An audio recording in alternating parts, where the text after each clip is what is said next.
Now, maybe we can discuss your nurturing process for your investors, as it's obviously a very important component of syndicated investments. So maybe you can please tell us how you nurture your investors and get that know, like, and trust, and keep that know, like, and trust going. Yeah, for sure. I can't remember. It was actually a guy in the West End, I think Saskatoon, I had on my podcast, and he said it's very simple. He's like, listen, go on your phone. If you scroll all the way down, if you have an iPhone and your contacts, scroll all the way down to the bottom, you'll see how many contacts you have. It's actually crazy when you're like, how did I accumulate, whatever, 1,700, whatever contacts. You can upload those to your computer as a spreadsheet, and you could run through those and really look at who is somebody that I haven't had in contact with that I could reach out to, not to sell them anything, but as a touch point saying, listen, how are you doing? It's been a while. Just a general email. So he had like a 3-step, general email discussion, and just not being salesy, and eventually basically telling people, listen, like, what I do in real estate. These are the type of investments that I buy. If this is something that you'd be interested at all, when we have one of these under contract or we're purchasing one, let me know if you'd want me to share it. And if you don't, just let me know as well. And 9 times out of 10, people don't say no. They don't say like, no, don't tell me. And you be somewhat strategic about the people that you're reaching out to.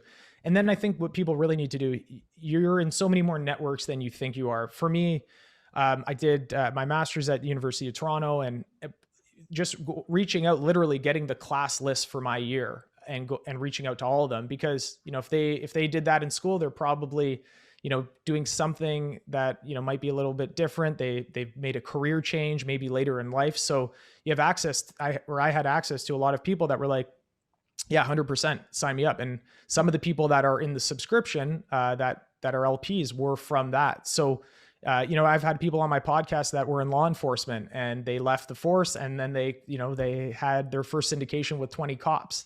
So I think you got to look at the networks that you're in, and don't be afraid to tell people what you're doing. Like you two are doing here. People know when they talk to you, August and Ava, like, yeah, they're in real estate. So I think being seen is important. And I know it's not easy for everybody. We're not all extroverts, but it really is an important part if you want to attract capital, and that's the path you want to take.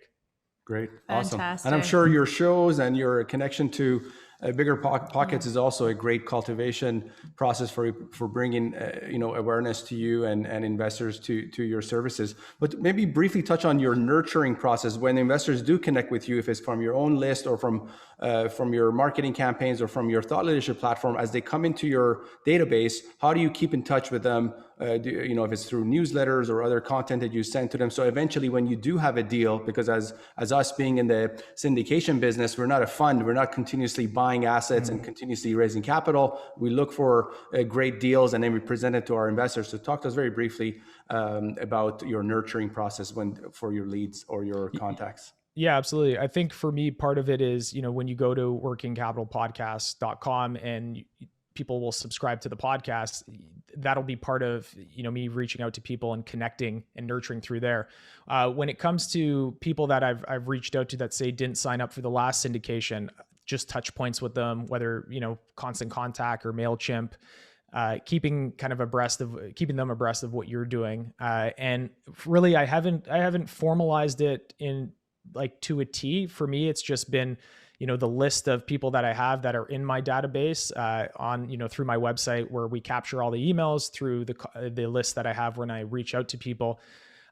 It's really like that right now. If we move to something more formalized as we continue, maybe that will be the path. Ideally, I'd like to get to a point where we're going to have committed capital rather than syndication, where you're chasing the deal, chasing the clock. Whereas where you can call capital and you have the fund there. Yes. And it's cool because you probably have a long list of people who are watching you on the sideline, watching you kind of do your first deal and then your next one. And eventually a lot of syndicators say 5 years down the road, they've been watching us, and boom, they just gave me $2 million. So yeah. Well, I had a buddy of mine, and like really good buddy, that I did that, it was in my MBA, and he's like, he opted out of the deal, and he was just, you get a guy constantly asking questions, like, and then he's like, so did that happen? I'm like, yeah, it happened. He's like, okay, I'll go on the next one. I'm like, I told you, man. So yeah, I mean, you just keep in touch, and Yeah. Yeah, and it seems your process is much more up close and personal and hands-on. Yeah. So that's always the best way to go about. When companies get bigger, you never even get the CEO on a call. With your case is very kind of up close and personal. So that's great. That's great.